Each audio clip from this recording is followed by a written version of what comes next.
Você já parou para pensar que a sua empresa pode estar pagando impostos a mais? O nosso sistema tributário é bem complexo e é comum as empresas pagarem mais do que o devido.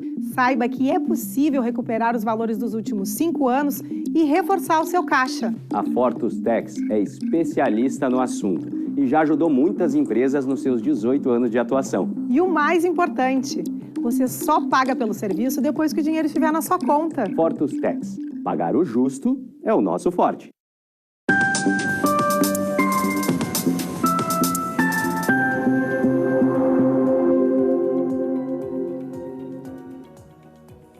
Olá, sejam todos bem-vindos. Está no ar o programa Papo Certo. Comigo, Amanda de Oliveira e Evanira Guiar. De segunda a sexta, às 8h30 da noite, estamos aqui e falamos sobre diversas áreas do direito, empreendedorismo, economia, política, turismo e saúde. E no papo de hoje, o tema é Direito Imobiliário Empresarial. Vamos saber mais por que é tão importante consultar um advogado especialista em imóveis na hora de fechar um negócio. Para falar sobre este tema, estamos recebendo o Dr. Eduardo de Mendonça Reins, que é presidente da HDI e membro da Comissão de Direito Imobiliário da OAB-RS, é pós-graduado em Direito Imobiliário, especialista em MBA executivo em LGPD e pós-graduado em Direito Digital. Muito obrigado pela presença no Papo Certo. Boa noite, Evanir. Boa noite, Amanda. Boa noite aos telespectadores. É uma honra. Em nome da HDI, agradeço o convite. É uma honra. Espero que tenhamos uma boa, proveitosa entrevista hoje aqui. Então seja muito bem-vindo, Dr. Eduardo. E você aí de casa que já está nos assistindo, participe do Papo Certo, enviando a sua pergunta ou comentário através do nosso WhatsApp, que aparece aí na tela. Mas vou te lembrar o número, 3029-8080, interaja com o nosso convidado. Um intervalinho de 30 segundos, já voltamos.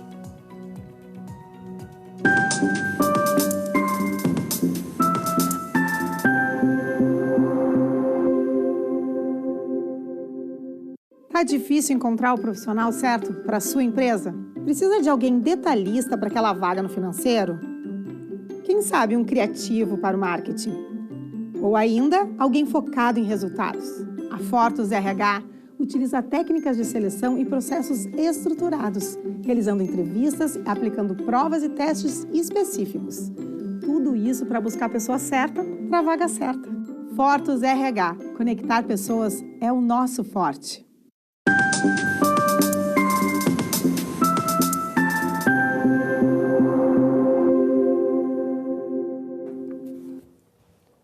Viram como foi bem rapidinho? Já estamos de volta e não se esqueçam que também o programa está sendo transmitido simultaneamente pelo YouTube e Facebook. E através dessas duas plataformas vocês podem assistir e também compartilhar. Dr. Eduardo, então, começando a nossa conversa de hoje, o que é a HDI e quando ela foi fundada? Bom, Evanir, a HDI é a Associação Gaúcha dos Advogados do Direito Imobiliário Empresarial. Ela foi fundada em 1990, ela é um braço do Secov e ela foi criada com o intuito de debater as questões do direito imobiliário, fomentar o debate jurídico e o aperfeiçoamento da legislação. Fazendo então hoje 33 anos, né, tenho a honra de estar aí na segunda gestão à frente dessa querida Associação Gaúcha. E, doutor Eduardo, quais são os objetivos então da associação? Os objetivos nossos é fazer o debate, é promover estudos, nós temos nossos grupos de estudos, nós temos alguns cursos, nós também temos muitas parcerias com outras associações e entidades que trabalham nesse mesmo setor e junto com elas nós objetivamos aí dar segurança ao ambiente de negócio imobiliário no estado e quiçá aí no país inteiro. Muito bem. E quais são as áreas de atuação de um advogado, olha só, direito imobiliário empresarial? Importante essa ênfase, né, doutor? Exatamente. Nosso intuito é proteger a parte das empresas e os negócios empresariais. Um advogado que atua nessa área tem que ter algum conhecimento, principalmente em questões de incorporação, de construção, também trabalhar bastante a lei do inquilinato, a lei de locações também, né, compra e venda de imóveis, e trabalhar com os nossos grandes parceiros, os registradores, os notários, por meio dos quais a gente tem aí uma ampla gama de trocas, né, para que a gente consiga solucionar os grandes entraves que hoje temos no mercado imobiliário. Que entraves, tipo de entraves? Os grandes entraves que a gente entende hoje são as legislações, a burocracia, né? Muita burocracia, o Estado intervém muito, e isso aí dificulta muito o trabalho e tem causado muita direcionamento de soluções para o Poder Judiciário. E isso tem causado, isso é custo, isso demanda tempo, né? E esse problema atravanca, né? Só causa mais problema para a população e para os próprios investidores. Doutor Eduardo, podemos considerar que o mercado imobiliário já se recuperou pós-pandemia? Olha, recuperação total nenhum mercado está, né? Hoje nós estamos nos recompondo, mas vemos que o mercado imobiliário sempre foi a grande locomotiva da economia nacional e mundial. Então acreditamos, né, sempre vimos isso na história, que é através do mercado imobiliário que nós vamos ter a grande retomada, através de emprego, geração, pagamento de tributos, investimentos, né, e até inclusive desenvolvimento de tecnologias por meio dos negócios imobiliários. E quais são então as expectativas para o mercado ainda em 2023? A nossa expectativa é com a retomada do governo, agora com investimentos do governo, com fomento de liberação de fundos para investimento, nós acreditamos aí que essa retomada da construção vai trazer benefício para toda a economia. Excelente. Por falar em economia, como está então essa retomada de investimentos e aceleração do mercado? E aí entra a economia, obviamente. Exatamente. Nós estamos vendo que houve um recuo da parte comercial, dos imóveis comerciais, né? Porém, os imóveis residenciais ainda continuam com a sua atratividade, né? Então, nós estamos acreditando, a nossa associação, junto com as demais associações, a gente tem conversado bastante sobre a forma de retomada desse mercado e acreditamos aí, principalmente na Serra e no litoral, né, nós vimos aí cada vez mais empreendimentos sendo lançados, principalmente comerciais, e novos formatos estão surgindo, né, num conceito residencial, comercial, num empreendimento único, inclusive com outras, diversificando, como estacionamentos, inclusive parques temáticos, enfim, nós acreditamos que através disso a gente tem aí um bom fomento da economia brasileira. Interessante isso que o senhor trouxe, que é uma mudança nos tipos de negócios, né, de investimentos imobiliários que junta, por exemplo, Porto Alegre, eu ouvi falar na Zona Sul, que temos um resort residencial, né, em que a pessoa junta um resort junto com toda a parte do condomínio residencial. E essa é realmente uma tendência, não é, doutor? Exatamente. É uma mudança de mercado. É uma mudança e é um desafio, porque praticamente é uma cidade que tem que ser administrada. Então, nós temos ali síndicos, nós temos a necessidade de consultores, de advogados, de todo tipo de profissional que ali pode agregar valor, porque ali nós temos muito emprego, na periferia desses empreendimentos nós temos muitos negócios acontecendo, porque tem que ter o mercado, tem que ter a loja que vende os materiais elétricos. É uma cidade. É uma cidade. É maior do que muitos municípios, exatamente, do Brasil, né? E a gestão disso é um grande desafio, porque nós temos aí que criar praticamente uma Câmara de Vereadores, uma prefeitura para gerir tudo isso. E falando um pouco agora sobre a LGPD, né, que é a Lei Geral de Proteção de Dados, de que forma que ela contribui para a proteção, então, das pessoas que estão nesse mercado imobiliário? Pois é, dentro desse universo, dessas cidades que a gente está comentando aqui, nós temos os dados pessoais de todas as pessoas que ali transitam, desde os prestadores de serviços, dos moradores e dos próprios consumidores que por ali transitam. E a Lei Geral de Proteção de Dados, ela veio criar obrigações a serem observadas pelas empresas. Então, a lei de proteção de dados, ela tem que ser muito bem observada para que ela seja devidamente aplicada dentro desse ambiente, desse universo de pessoas. E por isso que a atividade jurídica e dos demais operadores, ela tem que atentar para esse tipo de legislação. Interessante essa questão da lei de proteção de dados aplicados ao direito imobiliário. Eu lhe confesso que é a primeira vez que eu ouço falar, mas é claro que a LGPD ela se aplica a todas as pessoas, né? Não só pessoas jurídicas, mas físicas também, que é a proteção dos dados pessoais. Mas muito interessante trazer para a parte condominial e empresarial. Mas o que a LGPD protege, doutor? A Lei Geral de Proteção dos Dados, ela busca a privacidade das informações da pessoa natural. Então não se aplica à empresa, é para a pessoa física. Quem trata isso geralmente são as empresas. E aí nós falamos de condomínio, do prestador de serviço, de todo o núcleo de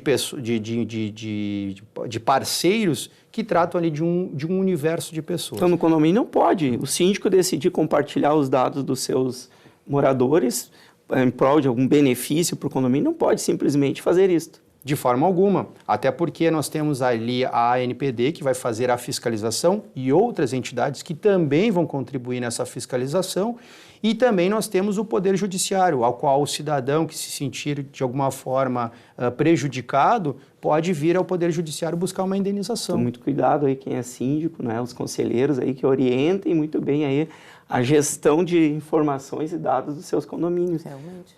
Exatamente. Nós temos aí também os corretores fazendo também um fechamento desse tema, os próprios corretores de imóveis, os próprios prestadores que trabalham em conjunto com o condomínio ou com as construtoras, ter muito cuidado no compartilhamento disso para oferecer, por exemplo, uma oportunidade de uma venda ou não, né? Perfeito. E, doutor, soluções extrajudiciais de conflitos, né, como uso capião extrajudicial, escrituras eletrônicas, são atribuições de um advogado imobiliário?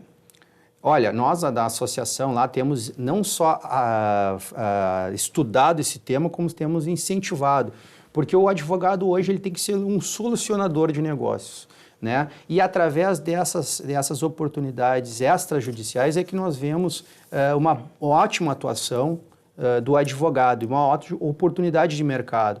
Porque ali você foge do poder judiciário, da burocracia, da demora, da expectativa. Muitas vezes a expectativa é frustrada por uma decisão judicial que não estava planejada. E através dos meios extrajudiciais você encontra aí uma forma célere, segura, né, de resolver o problema do cliente, do cidadão, que é o que se busca hoje, né?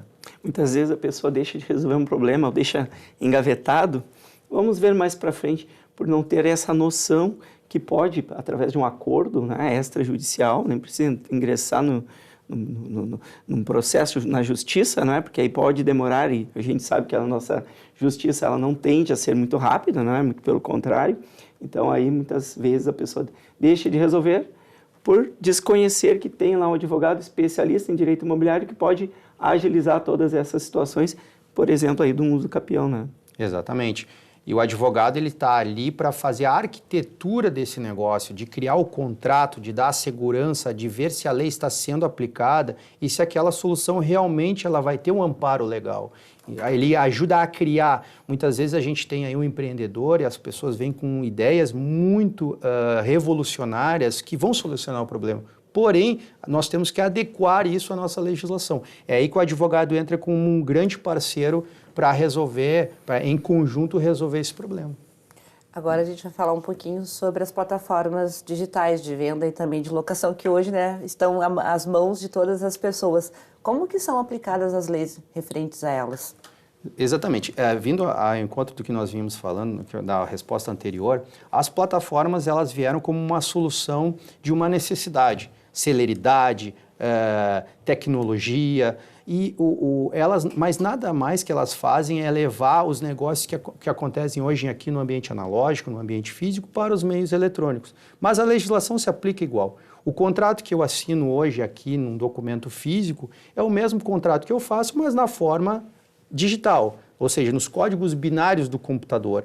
Lá dentro nós vamos ter que ter as mesmas redações de cláusulas, nós vamos ter que identificar a assinatura de quem está participando, né? Então a legislação, o Código Civil, toda a legislação especial imobiliária se aplica também aos contratos eletrônicos. Então essas empresas não estão isentas de seguir toda essa legislação aplicada aqui no analógico, como o senhor disse. Exatamente, atentando só que elas, por terem essa facilidade de trabalhar na nuvem, de trabalhar na internet, que elas, muitas vezes, num negócio só, ela cria várias relações, porque nela nós temos a contratação do serviço de intermediação, nós temos ali a contratação de um prestador de serviço, onde, de repente, pode se aplicar o Código Civil, e nós também temos ali a lei especial do inquilinato. Então, numa plataforma única, nós temos diversas relações contratuais, que é diferente hoje que nós assinaríamos um contrato para cada uma, por exemplo. Então, quem for contratar via plataforma,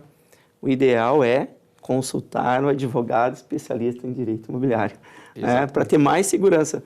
Não que ela não seja segura, mas é bom ter um advogado para ler aquelas letrinhas miúdas que mesmo nas plataformas digitais, doutor, a gente pode dar um zoom, mas ainda existem as letrinhas miúdas. Tem que cuidar disso. Exatamente. Muito bem. Falando em sustentabilidade, quais os tipos de imóveis que podem ser considerados ecologicamente corretos? Olha, esse é um grande, é a menina dos olhos hoje, porque nós temos uns consumidores ávidos por esses empreendimentos ecologicamente corretos. Hoje, então, nós temos praticamente profissionais se dedicando à construção disso e nós temos aí empreendimentos voltados só para esse núcleo de consumidores e hoje é visto também como um diferencial competitivo. Você ter um prédio não só com o conforto, esteticamente também, ou bem centralizado, mas também com uma responsabilidade social. Então, a própria captação de energia solar, a reutilização da água, os próprios materiais que são utilizados para aquecer o ambiente, como tinta, o próprio material utilizado para construção, diminuindo o custo do aquecimento, por exemplo, isso é fundamental para que a gente atenda esse tipo de público. Bom, então chegamos ao finalzinho do nosso primeiro bloco e a seguir vamos falar sobre financiamentos e investimentos. 30 segundinhos, já voltamos.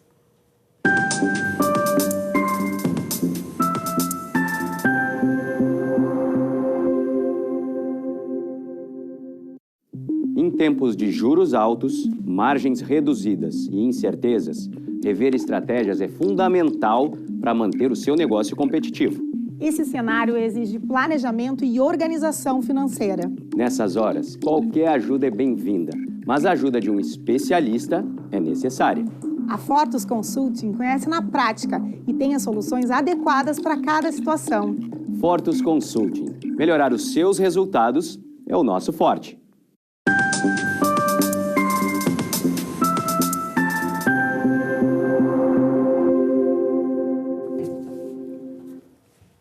Voltamos e eu quero te convidar para nos seguir nas redes sociais e te lembrar que o programa também está sendo transmitido nos principais canais digitais, NET, Claro Vivo e também Rede Litoral de televisão. Doutor Eduardo, então começando esse nosso segundo bloco, eu gostaria de saber como está o novo plano diretor de Porto Alegre. Olha, esse é um grande debate, foi retrazido essa revisão do plano diretor. A HDI, obviamente, foi chamada como entidade com a sua representatividade, com os advogados de direito imobiliário e empresarial. Estamos lá participando e com outras entidades nós estamos num amplo debate, assim também como a população, para que os desejos de todos, tanto do investidor, daquele que quer empreender em Porto Alegre, obtenha o resultado esperado, assim como também se defenda o interesse do morador antigo e das pessoas que querem residir, né, em Porto Alegre, nos bairros antigos, nos bairros conhecidos, mas que de forma que um empreendimento não interfira na paz e na tranquilidade do morador. Ainda está embrionário, já foram entregues projetos por várias associações, nós estamos acompanhando, os nossos diretores estão participando das reuniões. Eu acredito que muito em breve nós vamos ter aí uma resposta do Estado com essa democrática, esse debate democrático que está acontecendo. O que está sendo trazido para a discussão, doutor? O que está sendo trazido é porque nós tivemos, nos últimos tempos, os inventários dos bairros, como o bairro Petrópolis, que praticamente impediram a derrubada de imóveis que simbolizavam muito o surgimento do bairro. E isso causou muitos problemas, muitos entraves para aqueles que queriam vender aquele imóvel, queriam utilizar aquele imóvel de forma a ter uma receita e de investidores que gostariam de ali fazer as suas construções. E isso aí causou debate judicial, tivemos debates em diversos setores da sociedade e hoje, então, o governo resolveu parar e resolveu chamar todo mundo para uma grande conversa. Eu acredito que dali vão sair novas autorizações de construções, desde que analisadas as viabilidades dessas construções. E aí, a partir disso, a retomada dos investimentos e das construções desses empreendimentos vão alavancar a economia e trazer grandes benefícios para a capital. Ideal é chegar num meio termo, né, doutor? Com certeza, o meio termo seria o objetivo. Mas um puxa para um lado, o outro puxa para o outro. É uma discussão que tomara que seja célere, mas a gente, eu particularmente não acredito muito, porque tem bastante interesse, realmente, interesse do morador, né, em ter um ambiente mais tranquilo para se viver, mas também tem a parte econômica, que também é muito importante para a sociedade. Uma discussão que vai longe. E vai bem longe mesmo. E falando um pouquinho agora sobre moradias, né? Então eu quero te pedir para falar sobre a reedição do programa Minha Casa, Minha Vida. Essa é uma notícia agora no início do ano, de que o governo vai retomar, né, os investimentos na Minha Casa Minha Vida.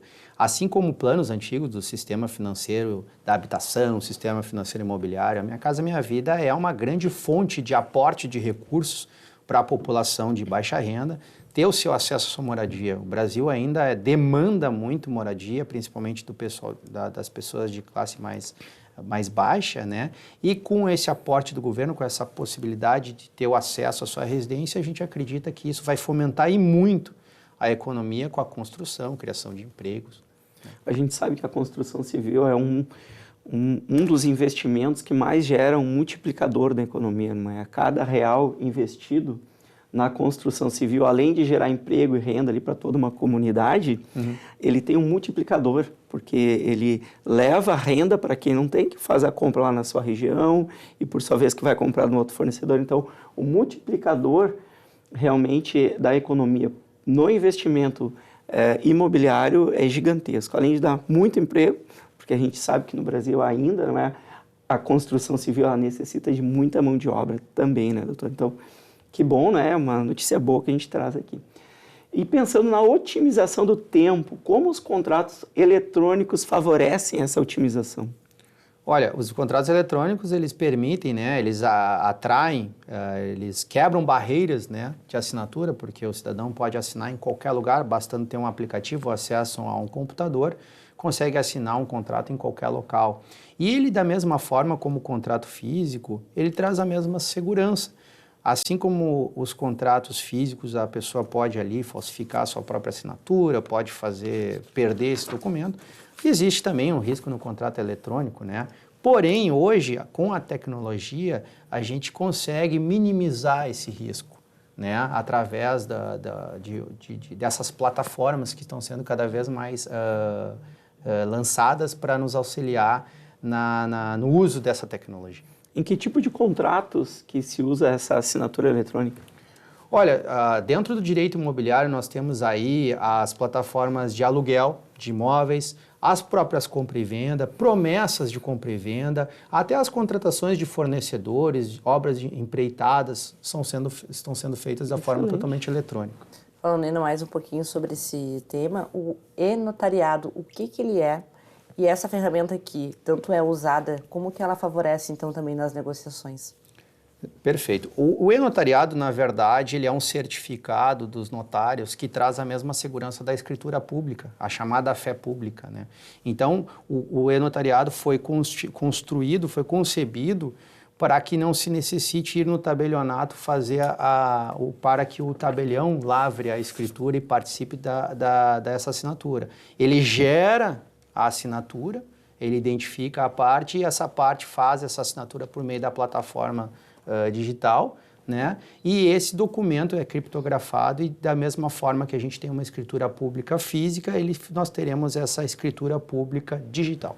Eu lembro de algumas vezes que eu fui até tabelionatos e tinha a salinha lotada de pessoas, 5, 6, 8 pessoas, principalmente quando numa negociação de um imóvel em que envolve muitos herdeiros. É muito comum ter ali, além do advogado, 5, 6, 8 pessoas. Com esse e-notariado, a gente fica mais tranquilo com esse serviço.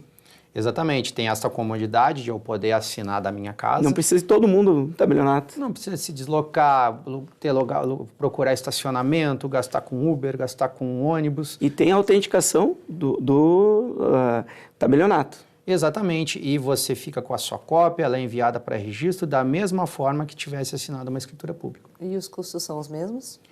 Os custos aí depende porque existe ali dentro da legislação e do próprio tabelionato, né, dos registradores, eles têm as suas, seus emolumentos, né?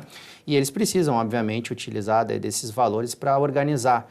Obviamente que a estrutura eletrônica ela é menor em termos de pessoas trabalhando, mas nós temos que criar um ambiente seguro ali também. Então, temos que ter servidores, servidores, eu digo servidores de computador, LGPD. né? A LGPD, nós temos que ter outros cuidados. Então, da mesma forma que a gente cria um benefício, nós também temos que observar o ônus que isso aí pode gerar, né? Porque nós temos, como bem foi salientada, a questão de ter a observância da LGPD e a proteção e a privacidade das pessoas que estão ali transitando. Mas é uma comodidade indiscutível. É o futuro, não é? Hoje tudo... O que eu considero é que seria justo que ficasse, então, equivalente ao mesmo valor do presencial, já que não temos, né, os funcionários em si presenciais. A tendência é que diminua, porque justamente eu não preciso imprimir, eu não preciso pegar alguém para levar esse documento para o registro de imóveis, por exemplo, né? Esse documento é enviado eletronicamente e agora estão sendo desenvolvidas novas plataformas, por exemplo, a matrícula eletrônica. Então, o registrador hoje, ele simplesmente, você pode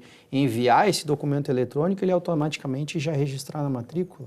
Né, a escritura não tem que passar, lavrar a ata, guardar, arquivar em algum local, vai para o computador e fica muito mais rápido. Realmente, muito bom. Muito bem. E, doutor, para os advogados que estão nos assistindo, como é que se faz para se associar à HDI? Olha, visitando o nosso site, que é www.hdie.com.br,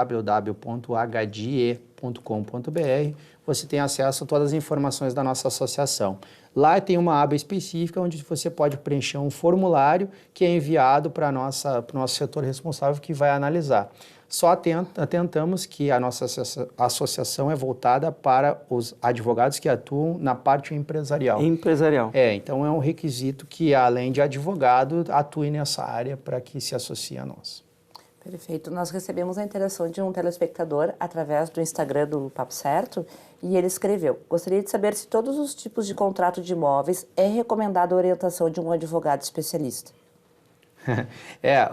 Assim como a gente tem que ter um corretor de seguros, né? A gente tem que ter um médico para a gente ter a segurança, é sempre aconselhável ter um advogado, porque apesar de nós termos essas facilidades da tecnologia que nós estamos conversando aqui, que é onde você pode assinar um contrato em casa, nós temos aquele problema também da rapidez, né, e de assinar assodado. Por isso é bom sempre ter um advogado que analise a legislação, olhe o contrato, revise, porque é ele que vai trazer a segurança necessária, né, e a tranquilidade de ter um contrato. O eletrônico, ele estimula essa agilidade realmente, né, até abrir mão de folhear como um contrato normal, a gente folheia, faz a sua rubrica, dá uma olhada. Quando é digital, realmente fica mais sério para ir direto lá para a última página e assinar. E depois que assinou, tem a mesma validade que uma assinatura com reconhecimento num tabelionato. Então, tem que ter bastante cuidado, né? Exatamente. Doutor, fale-nos sobre o simpósio de Direito Imobiliário da HDI, que é o 13º simpósio, não é? Fale para nós aí um pouquinho, a gente tem um minutinho para o senhor deixar o recado, o que vai acontecer lá em setembro, né? Bom, Evanir, eu venho aqui, então, na verdade, estou fazendo um convite, vou fazer um save the date, dia 15 de setembro, é uma sexta-feira, vai ser o nosso simpósio, no Hotel Plaza São Rafael, já está, o local está marcado, no centro de Porto Alegre, ali sempre foi até a pandemia, o local dos grandes eventos, nós vamos fazer presencial. Né, estamos trazendo aí diversos operadores, diversos painelistas, né, e faço aqui um convite aos espectadores e a vocês também a participarem do nosso congresso. E para quem quer participar, procura pelo site também da HDI? Exatamente, temos o site e ali vai ser reconduzido diretamente para o site do simpósio. Perfeito, então. Doutor Eduardo, muitíssimo obrigada pela tua presença aqui no programa. Eu que agradeço em nome da HDI, agradeço o convite, né? E espero que a gente daqui consiga tirar algum proveito no mercado imobiliário. Com certeza. Com certeza.